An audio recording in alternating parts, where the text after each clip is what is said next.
porque tiene un pie amputado. Entonces, esto existe desde hace mucho tiempo. Desde que el ser humano está en la Tierra y hace sus actividades, existe el trauma.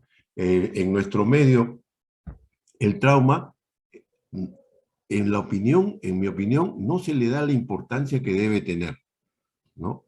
Porque trauma, primero que creen que es traumatología, la especialidad de traumatología en otros países se le conoce como ortopedia, nosotros lo conocemos como traumatología, pero el trauma son las lesiones en general de cualquier región del corporal, ¿no? O cualquier órgano, producto de una colisión, de una violencia externa, ¿no? En nuestro medio, los accidentes de tránsito son la causa más frecuente de que tengamos pacientes traumatizados, ¿no es cierto? No se necesita ser muy despierto para darse cuenta que todos los días en los noticieros hay fallecidos, atropellos, choques, caída de buses en la sierra sobre todo, ¿no? Que traen muertos y múltiples heridos. El trauma lo manejamos, lo dividimos en un manejo extrahospitalario o prehospitalario, si ustedes quieren, y un manejo intrahospitalario o simplemente hospitalario. En el sistema prehospitalario, ¿en qué consiste esto? Ir al sitio donde está el accidente, recoger al paciente y llevarlo a la institución apropiada y más cercana, en ese orden, apropiada y más cercana, donde yo sé que le puede brindar la atención necesaria para evitar que ese paciente fallezca. Este sistema prehospitalario, pues, tiene que haber una guía de transporte y protocolos. Ya vamos a ver los transportes que se utilizan en nuestro medio, casi todo es vía terrestre, ambulancia, ¿no? Tiene que haber un buen sistema de comunicación, significa tener recursos, ¿no? Eso que nuestras autoridades sanitarias y ahora más que nunca tenemos un déficit de personas que sean capaces de poder llevar adelante todo el sistema sanitario, el sistema de salud, ¿no es cierto? Estamos llenos de incapaces. Yo siempre decía, este país, comparado con otros, tenemos la mala suerte que los mediocres e incapaces dominan en este país.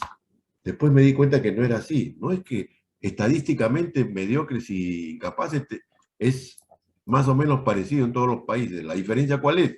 Que en este país los mediocres e incapaces son los que toman las decisiones gubernamentales, son los que nos dirigen. Lamentablemente así hemos. Y no es, ahora es patente, pero siempre ha sido así. Un poco más, un poco menos. Ahora, bueno, ya sobrepasó ya todos los límites, pero en fin. Muy bien, volvamos a la clase. Entonces, hay desastres, caída de autos, de ómnibus en la sierra, eso es casi frecuente, sobre todo en la época de lluvias, como es en esta época, por ejemplo. Accidentes, en este caso le traigo un tren que descarriló, los equipos de campo que tienen que auxiliar y acudir y rescatar a la gente, ¿no? Tiene que haber un sistema adecuado de comunicaciones, como le decíamos, telefónicamente, ahora por los móviles podemos estar más conectados que nunca. Un sistema de transporte en nuestro medio, le decía, son ambulancias, pero en otros sitios avanzados es helicóptero, ¿no es cierto? Donde es más rápido. Imagínense el caos que es el tránsito en nuestra ciudad y que ahora he visto que respetan un poco más las ambulancias, ¿no? Pero aún así el caos impide que la ambulancia avance todo lo rápido que debería ser, ¿no? Muy bien, eso es en la parte prehospitalaria, que es importantísimo, ¿eh? Es importantísimo. O sea, no hay que menoscabar esto, porque si finalmente yo atiendo en un hospital a un paciente es porque el sistema me trajo el paciente al hospital, ¿sí? El sistema hospitalario también, como en todo sistema, se habla de planificación, trabajo en equipo. Este es un trabajo multidisciplinario, hay que tener capacitado a nuestro personal, tener los equipos, tener los recursos necesarios, tener la infraestructura, tener los equipos, etcétera, etcétera, ¿no es cierto? Laboratorios, rayos X, etcétera. Y siempre tratando de mejorar la calidad de esto. Este es el ideal, ¿no es cierto? Ojalá todos los centros hospitalarios o centros de sanitarios tengan una sala así. Si lo puede tener, enhorabuena. Lo que les quiero demostrar yo en esta clase es que hay que adaptarnos a nuestra realidad y que los pocos recursos que tengamos hay que saberlos utilizarles, hay que saberles sacar el mayor provecho a estos pocos recursos que tenemos. La mayoría de pacientes va a terminar en una sala de emergencia. En la mayoría de los centros hospitalarios tienen ya con una unidad de shock trauma, una sala dedicada a pacientes súper críticos, muy delicados, ¿no? Donde el trabajo en equipo es esencial. Muchos de estos pacientes van a terminar en sala de operaciones, ¿no? ¿Cómo nace el problema del trauma? Fíjense, el trauma es la primera causa de muerte en las primeras 4 décadas de la vida. Según estadísticas de los países avanzados, ¿no? Hasta los 44 años la primera causa de muerte es el trauma. Accidentes de tránsito, violencia doméstica, violencia por asaltos, qué sé yo, incendios, etcétera, etcétera. ¿No es cierto?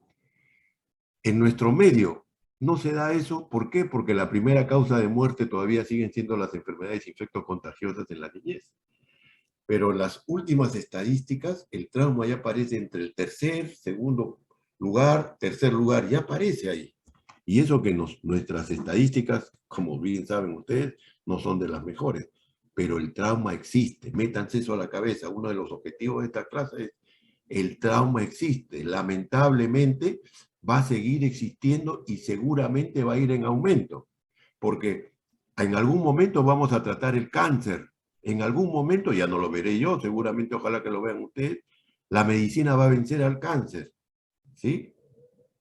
A las enfermedades infectocontagiosas, ¿no? ¿Y qué es lo que va a quedar? Va a quedar el trauma. El trauma va a existir siempre. En Estados Unidos se mueren al año 150.000 americanos, ¿no? O sea, esto significa cada 5 minutos en Estados Unidos se muere un paciente por causa del trauma. Y a los americanos esto les cuesta la friolera de 400.000 millones de dólares, ¿no? Cuando a ellos le tocas el color verde, el billete verde, se ponen muy alertas. Entonces, por eso ellos le llamaron, a fines del siglo pasado, a fines de los 90, le llamaron la epidemia silenciosa. Nadie se da cuenta de eso, ¿no? Nadie se da cuenta de eso. Y los que conocen Estados Unidos y han manejado ahí, yo no sé cómo hacen, pero allá no hay bache, la palabra bache no existe. Y hay unos freeways que uno corre a una velocidad tremenda, ¿no es cierto? Y un accidente a esa velocidad, pues realmente tiene consecuencias bien, bien serias. Bueno, ¿y en nuestro medio qué pasa? ¿En nuestro medio existe? Sí existe, seguramente no con la magnitud que le digo, pero sí existe. Yo hice una revisión hace algunos años y solamente en Lima se mueren 4 a 5 pacientes por día por causa de trauma. Y en el Perú, solo por accidentes de tránsito, solo por accidentes de tránsito, 9 muertes por día. Solo 9.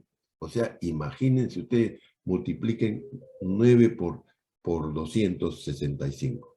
Entonces, es realmente importante esto, ¿sí?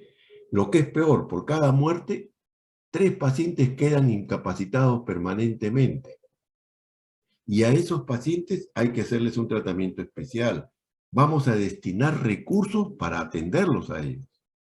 Si nosotros pudiéramos hacer prevención de los accidentes de tránsito, ¿cuánto dinero ahorraría? Lo que yo les voy a hablar ahora es sobre un programa, curso, guía, protocolo, llámenle como ustedes quieren, que toma la sigla de ATLS, ¿sí? Que son las siglas en inglés de Advanced Trauma Life Support, ¿no? Este es un programa de utilidad que ha sido comprobada y que salva vidas y uniformiza nuestro lenguaje para hablar y poder comparar nuestros resultados. Entonces, esto es el ATLS. El ATLS es una marca registrada del Colegio Americano de Cirujanos, la sociedad quirúrgica más importante del mundo. ¿Sí? Es marca registrada. En el Perú lo hace el Comité Peruano de Trauma. A ver, ¿cómo nace esto? Es interesante, muy chiquito nomás. Les cuento la historia de James Sinner. Es un ortopedista, ¿no? Que un día en Nebraska decide irse de fin de semana con su familia, su esposa y sus 4 hijos, toma su avioneta particular y se va a California, un fin de semana. Cuando regresa, la avioneta sufre un desperfecto y cae.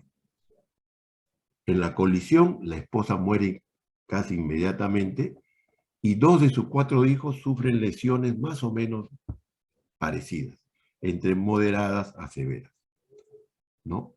Él se logra comunicar por radio, espera que venga el equipo de rescate, lo rescatan, y él acompaña a sus hijos y ve que cuando llegan al centro hospitalario donde los llevaron, siendo los dos muy parecidos, fueron atendidos en forma diferente, ¿no? Y es más, él se dio cuenta que era insuficiente ese manejo, y él escribió al Colegio Americano, ¿no? Cuando le decía, si yo con mis limitados recursos habría podido proporcionar mejores cuidados en el sitio del accidente que lo que mis hijos y yo recibimos en el hospital de cuidados primarios al que fuimos conducidos, algo está mal en el sistema y por lo tanto este debe ser cambiado. Coincidió con lo que en Nebraska estaba incubándose lo que era el curso ATLS, el Colegio Americano le tomó fuerza y sale este proyecto este programa, protocolo, curso, como ustedes quieran llamarlo, que es la base de esta clase. Hablemos un poco más del trauma. Los pacientes que se mueren por trauma se mueren en 3 momentos, en tres ondas. Por eso hablan de la distribución trimodal. La primera onda es la muerte inmediata. Es la muerte que sobreviene en los primeros minutos después de producido la lesión por el accidente. La segunda es la llamada muerte temprana, más o menos 1 hora, un poco más, un poco menos después de sucedido el accidente. Los americanos le llaman the golden hour, la hora dorada, ¿no? Y la tercera onda es la muerte tardía, esa sobreviene semanas después de que ha sufrido el accidente, ¿sí? Empecemos, la muerte inmediata se mueren. ¿Por qué se mueren estos pacientes? Atención, esto es básico, ¿eh? ¿Por qué se mueren estos pacientes? Por problemas cerebrales, laceraciones cerebrales, laceraciones del tronco cerebral, lesiones de médula alta, lesiones cardíacas, ruptura de aorta y grandes vasos. Ahí poco nada podemos hacer, ¿no? Mientras llegamos, ya el paciente falleció. Poco nada, salvo que tengamos un sistema prehospitalario por vía aérea, llegamos en 5 o 10 minutos, algo pudiéramos hacer. Mientras tanto, estos pacientes en nuestro medio, todos se mueren.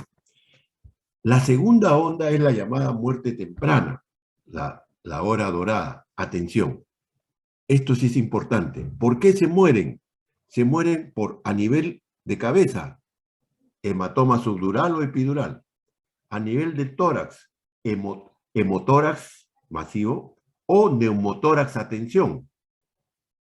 Lesión de víscera sólida, vaso e hígado. Fracturas mayores, pelvis, huesos largos, fémur. Se mueren. Estos pacientes se mueren 1 hora, hora y media después, 2 horas después. Sobre estos pacientes es lo que vamos a hablar, cómo evitar que estos pacientes se mueran. A mí se me acusa de ser extremista.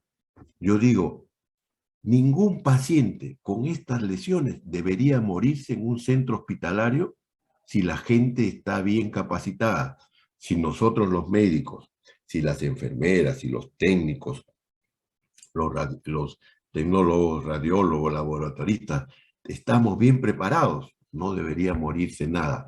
Aquí es donde surge el impacto del ATLS en estas muertes tempranas, ¿de acuerdo? Las muertes tardías, les decía, sucede semanas después, el paciente hace una evolución tórpida y se va a morir por una disfunción orgánica múltiple que lo va a llevar a una infección generalizada, una sepsis y finalmente la muerte. ¿De acuerdo? Y aquí está, la mitad de los pacientes se mueren inmediatamente, o sea, es una muerte inmediata. 30% es una muerte temprana y 20% una muerte tardía. Otra vez repito, en esta fase de las muertes tempranas es que tiene impacto este protocolo de ATLS, otro protocolo de ATLS. ¿Ya? Muy bien.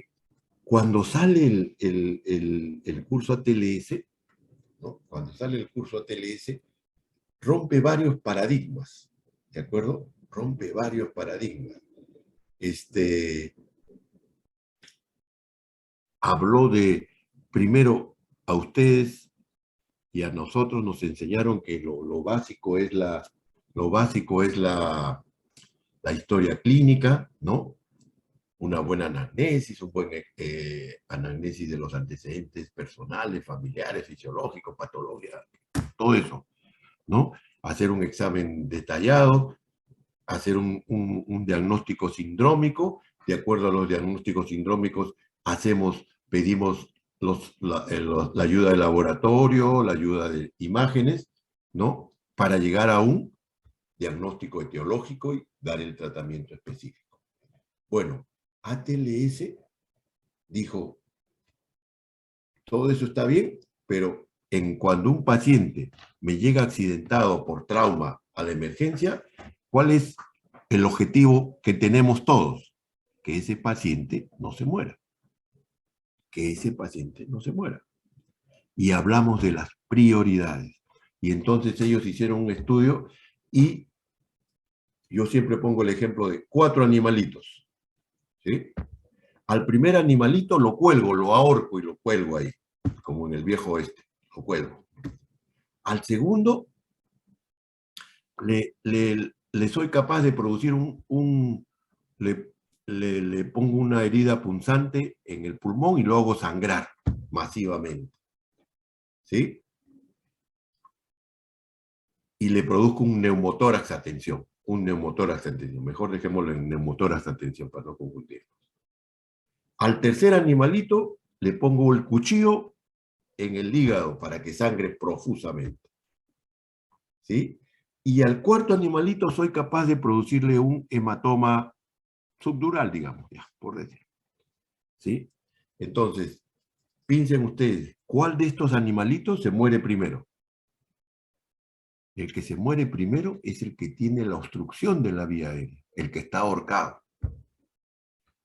El que se muere después, ¿cuál es? El que tiene el problema respiratorio, el que tiene el neumotórax, atención. ¿Quién le sigue en muerte? El que tiene la herida en el hígado y está sangrando, se está desangrando internamente. Y por último, ¿quién se muere? El último es morirse, es el que tiene el problema neurológico, el hematoma. Y entonces ATLS definió, lo que primero voy a evaluar es la vía aérea. Si en la vía aérea no hay nada, paso a la respiración y ventilación. Si no encuentro nada, paso a C, que es el estado vascular. Y hablamos de nuestro famoso A, B, C, D, E, ¿no? Fue el primer curso que introdujo esta sistemática, que luego fue copiada, y enhorabuena que fuera copiada y adaptada para otros tipos de patología. ¿No es cierto? Las cosas buenas se tienen que imitar. ¿Sí? Entonces, ATLS implanta el concepto de las prioridades y te dice, no es importante tener el diagnóstico definitivo, no, lo importante es que no se muere el paciente. Y hacer una evaluación de acuerdo a nuestro ABC. ¿Sí? Voy a ampliar después eso. El tiempo es esencial, no hay que ocasionar otros daños adicionales. Y entonces nuestro ABC, que es el concepto de la TLS, ¿cuál es? A, es la vía aérea permeable y control de la columna cervical. Cuando yo digo control, significa inmovilización de la columna cervical. ¿Qué cosa es B? Evaluar la respiración y ventilación. C es evaluar el estado circulatorio, el estado vascular del paciente, y si hay una hemorragia externa, controlar la hemorragia externa. D es buscar déficit neurológico, y por último es exponer al paciente y cuidarnos del medio ambiente. ¿De acuerdo? Ya iremos ampliando progresivamente esto. Este es el esquema general, el resumen de todo lo que es ATLS. Cuando yo tengo un paciente que viene lesionado, viene traumatizado, llega al hospital, yo le voy a hacer la revisión primaria y la reanimación. La fase siguiente es la revisión secundaria, la que le sigue es optimizar el estado del paciente, y si yo estoy en un centro de salud pequeño que yo no puedo resolver todos los problemas del paciente, haré el traslado a un hospital de mayor complejidad. Si estoy en ese hospital, ya el traslado no es necesario. ¿De acuerdo? Durante todo este algoritmo hay una fase que se llama la reevaluación.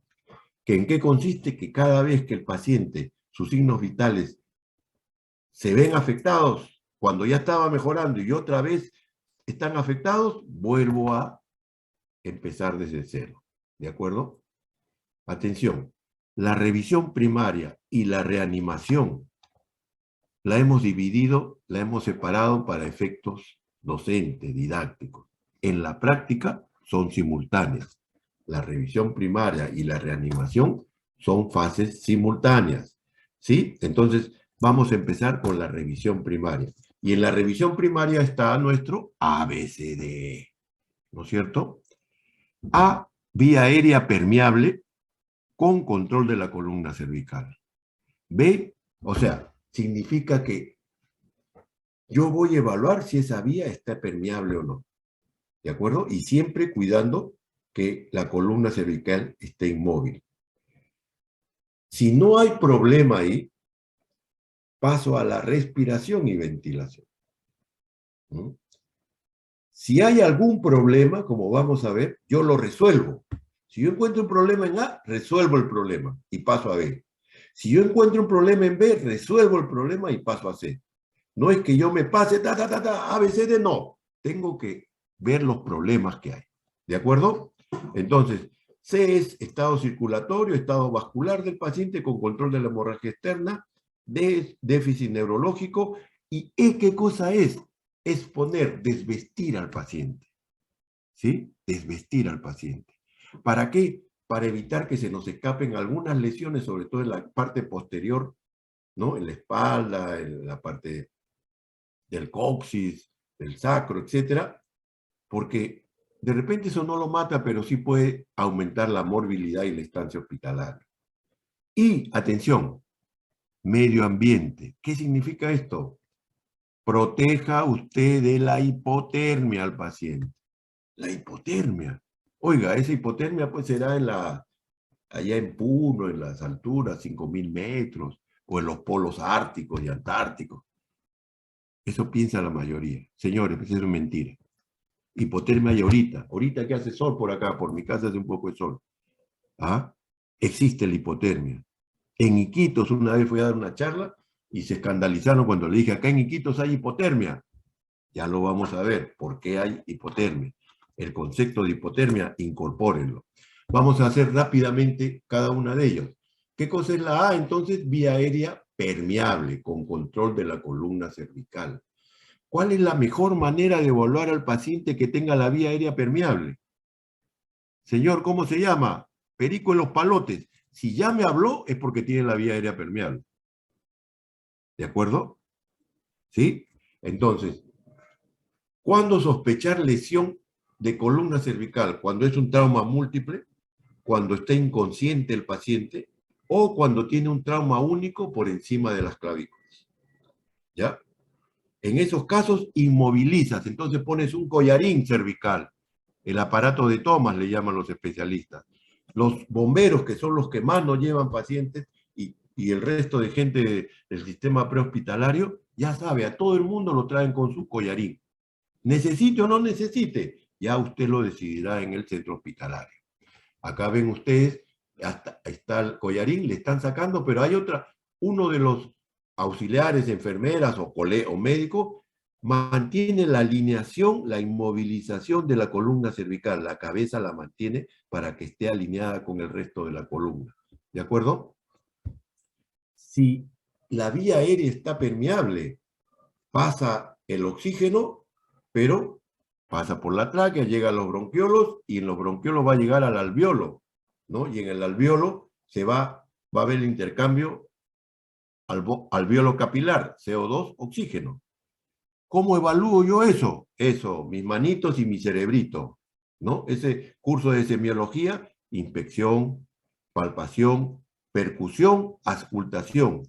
Con eso yo puedo determinar si el paciente tiene alguna patología. ¿De acuerdo? Por ejemplo, ¿qué ven acá? Un neumotórax, atención. Fíjense, un neumotórax izquierdo rechaza la silueta cardíaca, rechaza la tráquea. ¿Sí? Aquí, ¿qué voy a encontrar? Que se moviliza poco el hemitórax derecho, la amplexación está disminuida, la percusión, hay una hipersonoridad y el murmullo vesicular está abolido. Y si a eso ustedes le suman, está hipotenso el paciente y tiene ingurgitación yugular, eso es neumotórax. Atención. ¿Sí? Si otra de las cosas que hay que pensar es un taponamiento cardíaco, un derrame hemorrágico pericárdico por trauma, aumenta la silueta cardíaca. ¿Sí? En una radiografía de tórax, de pie o sentado, y yo encuentro un aumento del mediastino, fíjense, y no se ve el callado aórtico, sospecha de lesión de aorta, del callado aórtico. ¿Sí? Muy bien, entonces paso a C. En C voy a evaluar el estado vascular del paciente, ¿no? Fíjense, si yo le toco pulso en la carótida, está por encima de 70. Si yo le encuentro pulso en la femoral, por encima de 70. Si yo le encuentro pulso en la radial, tiene más de 80. Entonces, ni hablar. Eso rápidamente me va a dar un índice, lógicamente. Usted en su equipo ya sabe, la enfermera ya está entrenada para que llegue y apenas le esté tomando la presión, el pulso y todo lo demás. ¿Sí? ¿De qué cosa es? Buscar, evaluar el estado neurológico del paciente. Buscar déficit neurológico. Y ahí evaluamos tres cosas. El nivel de conciencia, y el nivel de conciencia lo vamos a evaluar a través de ¿qué? De la escala de coma de Glasgow, que tiene 3 parámetros: respuesta motora, respuesta ocular y respuesta verbal. El objetivo de la clase no es que se aprendan ustedes esa tabla. Esa tabla está en carteles en todas las unidades de shock trauma. ¿De acuerdo? Sobre 16 puntos. Y cuando yo tengo 8 o menos de 8, hablo de coma. ¿Las pupilas están centrales, isocóricas o hay anisocoria? Si yo encuentro anisocoria, ya estoy llamando al neurocirujano. Y finalmente, veo rápidamente si el paciente moviliza los miembros o no. ¿Sí? ¿Qué cosa es C? Ya dijimos, es poner al paciente, usted en su equipo ya va a encontrar un técnico que tiene en el bolsillo, tiene la tijera, se saca la tijera del bolsillo y le corta el pantalón, la falda, la blusa, qué sé yo, la tenemos que desnudar, ¿sí? Porque eso es parte del manejo. Pero atención, proteger hipotermia, proteger hipotermia. Y otra vez, hipotermia no es el polo norte, ni el polo sur, ni es la puna, es acá. ¿Cuánto de temperatura tendremos? ¿Tendremos qué? 20, 28, 27. ¿Mm? ¿Cuánto es nuestra temperatura corporal? 37. Cuando el paciente llega, le van a poner líquidos que están a temperatura ambiente, o sea, menos de nuestra temperatura. Ya nos baja un poco la temperatura corporal. Si son pacientes delicados, que de eso se trata esta clase, pacientes que han sangrado mucho, que están hipotensos, yo les voy a poner sangre. ¿Y cómo viene la sangre? heladita viene la sangre, más hipotermia.